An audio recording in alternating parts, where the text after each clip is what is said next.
Hey, everyone, and welcome back to the Becoming Table Talk. This is the space where we pull up a chair. We are telling the truth about leadership and talk about what it really takes to show up fully in yourself in rooms that don't always make that easy.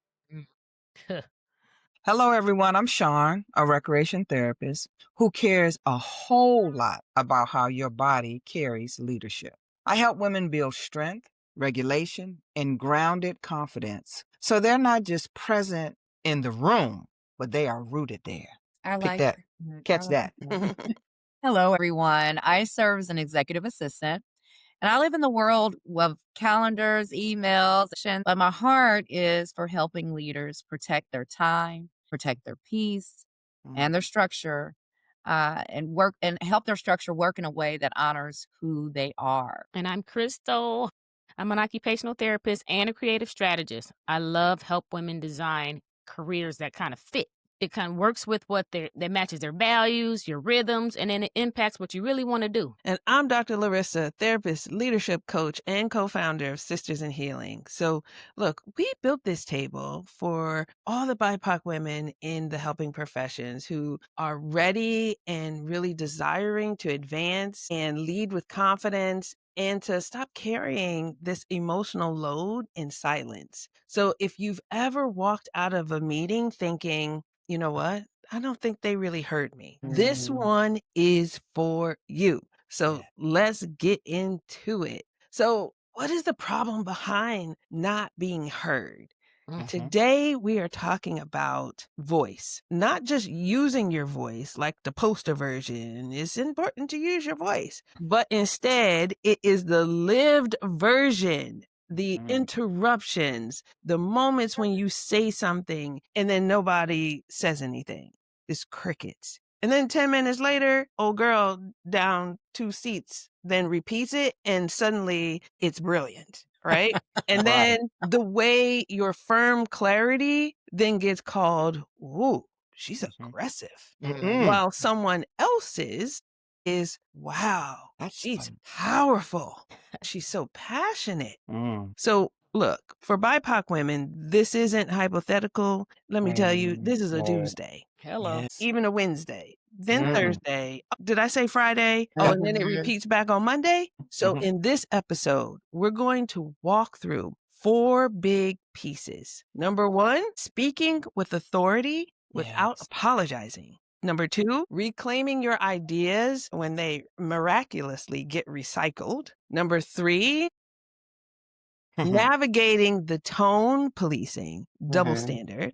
And number 4, creating structure so your voice actually has space. Not so you become louder. It's not about becoming louder for just the sake of being loud, but it's so you can be clear, you can be grounded, and you can be heard. Yes. Right. So let's start with how we speak, not just what we say, but how it leaves our mouths, like how we say it. A lot of us were not taught to sound sure in what it is that we're saying. We were taught that we need to be safe, to sound safe in how we're saying, right? It served its purpose, it served its role. However, we're in a day and time and where we can shift from that. So Sean, when you're working with women around their voice, what do you notice that shows up in their language? Well, one of the first things that I listen for, and not just through verbal, but nonverbal cues, is how often they soften themselves whenever they get to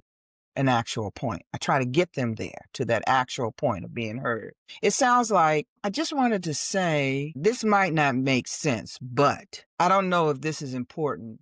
But those phrases, aren't random. They are your nervous system trying to protect you from rejection, right? Sean, can I interject real quick? Of course you can. So I was always taught when you follow a statement by but, you negate everything that came before it. Absolutely. And that's true. And that's very true. And thank you for that tidbit, Crystal. You know, and the nervous system is trying to protect you from rejection, conflict, or being seen as, she is just too much, right? So when I'm coaching leaders, I tell them, your body learned that pattern for a reason. You're in protective mode for a reason. but you don't have to keep living in that pattern every time you speak. You don't have to keep on putting on the same mask, right? Switch it up. We practice saying the same sentence without the apology at the forefront. So instead of, I just think we should consider, it becomes, I recommend we consider. Same ideas, just a completely and different posture. Yeah. Not having to put that qualifier in front of it. And Absolutely. then also, like, showing up sure in your Mhm. thought process Right. of, "No, Right. this is what I'm recommending. I Yeah, recommend that we consider such and such a thing." Right. absolutely. Right. Absolutely. And when you're leading a project, people need to understand what you actually mean. Mm. For every idea, if every idea sounds optional, then the Hmm. team treats it as optional. So that, we're not being rude when we say this is the direction that we're taking. Mhm. Okay. Or my decision is this. And if I'm the chair of a committee, I'm responsible for the outcomes. Mhm. So here's how we're going to move forward. Right. You say this with a different tone, Mhm. um, more direct, and that's clear. It draws clarity, and this is your leadership role. Because those softeners, they can be costly, right? Right. Yes. And Right. then you think that, okay, we forget that your voice is a part of your professional brand. This is all Mhm. you. You're branding Right. your thing. Right. So if you regularly minimize your ideas, people start to expect you to people start to expect to do that. And then Mhm. your quietness becomes a part of how they define you. Mhm. So we talk about that impact and what people see. When you get quiet, they say, well, I can overlook her. No, you can't. So Mhm. you're making that brand where you're there, you're making that space, you're creating that space so your voice can be heard. And when you Abs begin replacing those qualifiers with simple, clear language, your presence shifts. Mhm. Mhm. You You suddenly become what you're not suddenly that arrogant person. You're actually stepping into your actual level. Yeah. Absolutely. I think, Crystal, you probably want to get at a place when Crystal's quiet in a meeting. We probably want to ask her input. First, we start off, "Are you okay?" What's on Well, your mind? I think too, like, it's important to be able to recognize the difference between confidence and arrogance, like, Mm, Yeah. even just for ourselves. yeah. Because Mhm. if we're not clear about the difference, then it gets defined for us, Yeah. Mhm. right? And so then now we start to believe, "Oh, well, maybe I am being arrogant," right? Right. Because 'Cause I'm not Right. clear on the difference. Right. So confidence is not the same as arrogance, No. Mhm. right? Mhm. Confidence says, "I'm allowed to be here, Mhm. and I Mhm. trust what it is that I'm bringing to the table." Absolutely. Arrogance says, "I don't need you. I'm better than you, Mhm. and that's it. That's it. I'm better than everybody in here, and I don't need anyone in order to do this thing." That's right. Right? Asking you to abandon humility, because Right. it's Mm-mm. necessary. You show up with that. What we're Mhm. asking you to do is to stop abandoning yourself. Yes. So let's talk about that moment when your idea got passed around the table and then it Huh. comes back with someone else's name on it. It happens in classrooms, it happens in staff meetings, it happens in boardrooms, it happens everywhere. So from your seat, what does reclaiming your voice look like when that happens? Yeah. One of the most effective tools is very simple. You direct your language in the moment. Mm. Mhm.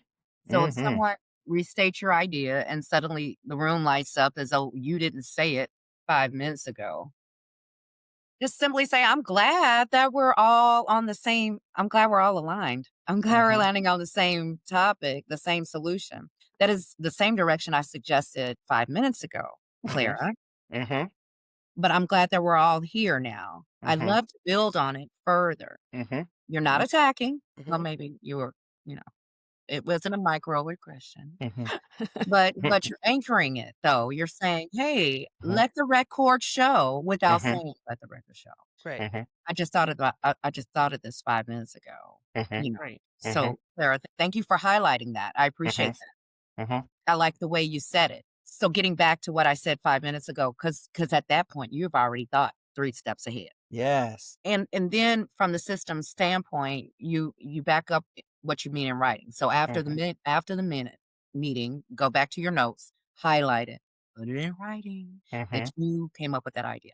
That's right. Ownership. Because That's I'm right. big on those receipts, baby, because Mm-hmm. it's not for ego, but it's for clarity. Absolutely. And if you're consistently making suggestions in meetings, start summarizing them afterward.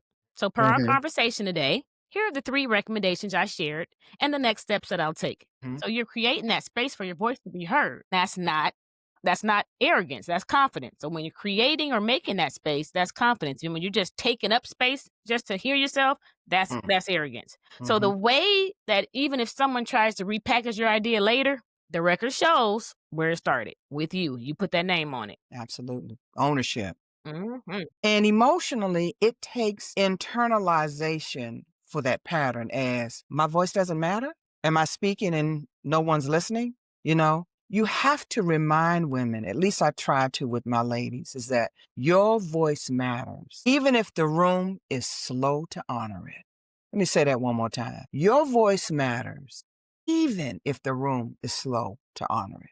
And your job is to keep your nervous system, your job, regulated enough that you can respond with clarity instead of shutting down or exploding. And for me, I shut down, but I'm learning not to. I'm just learning that in that shutdown moment, I'm gathering my thoughts so that I can come back more confidently and be heard. Because both of those responses can cost your energy. Regulation gives you choices, ladies. It actually does. Yeah. You can correct gently in the room, which I've learned to do as well, more proactive, less reactive. And you can follow up after, right?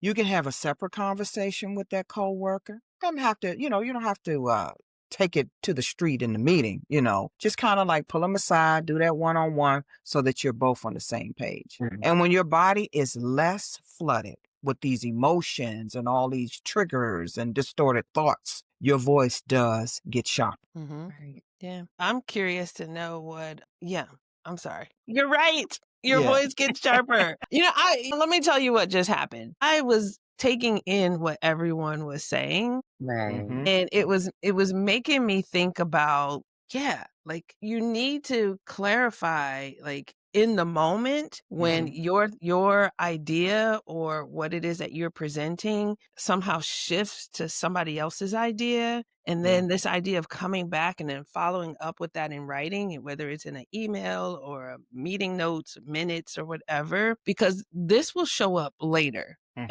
And we'll talk about this in a later episode when it comes down to negotiating for a raise or Yes. promotion. Mhm. So then, if I shift it back, my idea back to me, and then I document it, now I've already started the documentation process for when I go in to Mhm. negotiate for the That's right. increase, Yes. right? You're Yes. keeping the So Mhm. receipts, right? You're keeping those Mhm. receipts. receipts. Yes, Mhm. yes. Mhm.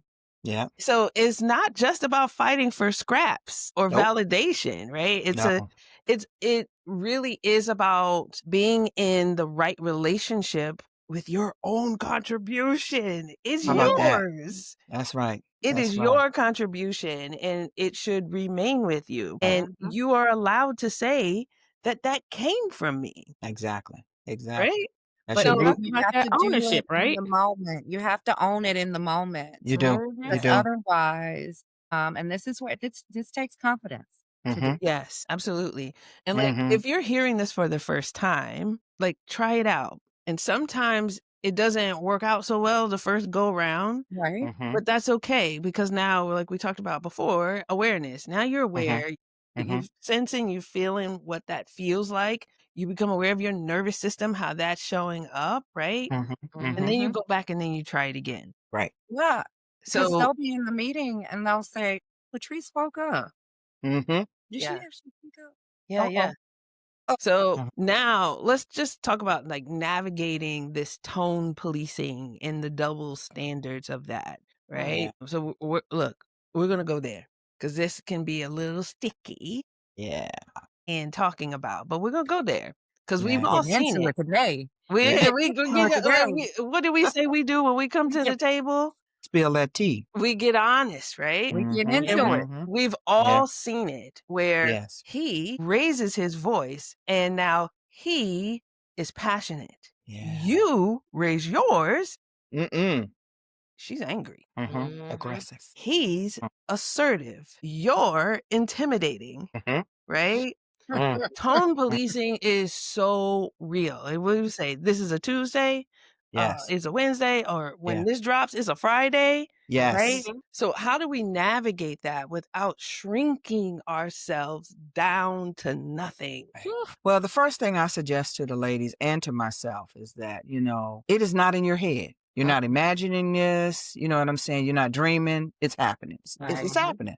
And your body reacts so strongly in those moments. You get tense and you're just like, you're at that fight, flight, or freeze moment because it's years of history. It didn't just take its toll yesterday, right? It's personal and it's generational with being misunderstood or mislabeled, right? So the work is twofold, ladies. You regulate yourself and you name the pattern. You have to name it when it's safe enough to do so. So that way you can recognize it when it presents itself again. That may not sound like, I hear that my tone landed strongly for you. Who's going to say that, really? My intention is to be clear. I want clarity. I want you to understand that the words that are coming out of my mouth are what I feel, and they're the confidence that I have to speak about whatever the subject is, right? It's not being disrespectful. Mm-mm. And the content of what I'm saying is obviously important because I'm saying it. Right. You're separating how it sounds from what you're saying, right? Without giving up your message. So I love how Sean was saying it because that's strategy, right? Yeah. Mhm. Right. So you Right, want right, them to right. know, hey, I feel strongly about it. I'm not being disrespectful. It may have landed wrong with you, but this is my Yeah. intention, right? Mhm. And then you talk about there's spaces where you might have to decide, okay, am I going to modulate my tone a bit just because my goal is influence and not venting? And that doesn't mean that you're pretending to be someone else. It means you're choosing what you'll help with to be effective in that room and in that moment. You want to be heard.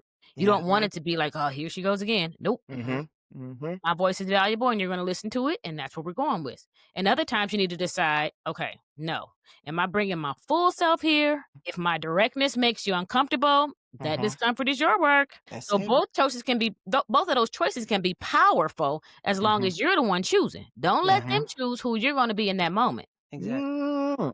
Exactly. Right. Yeah, say And so. I like to add that setting norms around communication can help. So Mhm. if this is your normal thing, your routine, that helps. And when you're in a position of leadership, you can say to your team, if you're the leader of the group, you can say, we value your feedback here. These are certain terms you can use. We value your feedback here, and this is how we're going to roll with it. Or you can say, we don't label each other based on tone in this meeting that I'm having. Mhm. We Mhm. respond to content.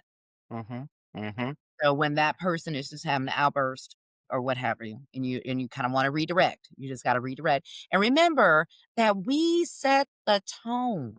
Yeah. BIPOC women set the tone. Yes. So we build a community and safe space for our people, for all the voices to talk. Yes. Yeah. Absolutely. Yeah. The goal is not to perform palatable leadership so no one ever feels stretched. Like, that's not the goal. Right. The goal is to speak from a grounded place, to speak from a place of where you're in alignment with your own values. And even in a system that doesn't always honor that, that you do that because that is who you are, right? You show Yeah. up as you are. That's the easiest thing you can do. Mhm. Is showing up as you. When you try to do and be anybody and everybody else, it's a struggle.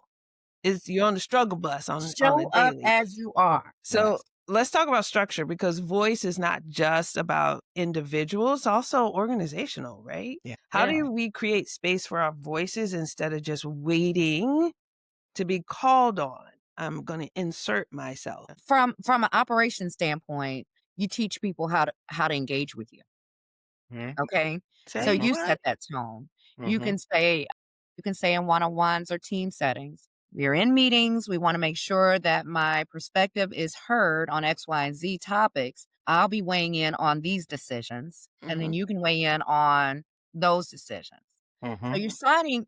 you're signaling that your contribution is not optional. Okay, so this is how this is going to go, Mhm. and then that is the part of your decision making process. You can also advocate for structural changes. Mhm. Terms like let's include around where each other's personal shares their view, where each person shares their view, and we finalize these decisions. Or can we pause and hear from those who haven't spoken yet? Can we hear from those in the back? Mhm. They may have a weigh in. This is not only for you, but it helps to cultivate the sh- the community, the work community. So it's Yeah. something what you just said, Teresa, just made me think of something. I always like when I facilitate, I always start in with, all right, I want to put everybody's voice in the room. So I need you to create Right. space, take Right. space, and make space. Mhm. So that gives the ability for everybody to be heard. It's not just me, it's not just you, but Mhm. Right. everybody needs to be heard in a situation. And it's not just background noise. You're not just filling that space. Your meeting So rhythm. right. So if you're one who tends to hesitate or wait for that perfect moment, you need to set a small goal for yourself going in. So you can Absolutely. say, okay, I'm going to speak within the first 10 minutes. That's a small goal, right? Or you Mhm. can say, hey, I'm going to state one idea without a qualifier. That's Mhm. another small goal. Mhm. And Mhm. those tiny shifts, they compound over time. And then you're teaching your brain. Your brain is learning to say, okay, I can speak earlier, I can speak more clearly, and I can survive. Absolutely. And also remember, ladies, that your body needs cues that allows it to take up space. Okay. Now, they might look like Nonverbals, yeah. planting your feet on the floor before you speak. When I'm facilitating a group, I like to stand before everyone, both feet, planted equally, and I'm balanced. I feel comfortable. Taking one deliberate breath before you unmute. So you want to think about what you're going to say before you say that thing, right? And make sure it's appropriate in that moment. And sitting up instead of shrinking back in your chair. Again, that body language, nonverbal. When people see you descend in your body, then they attack.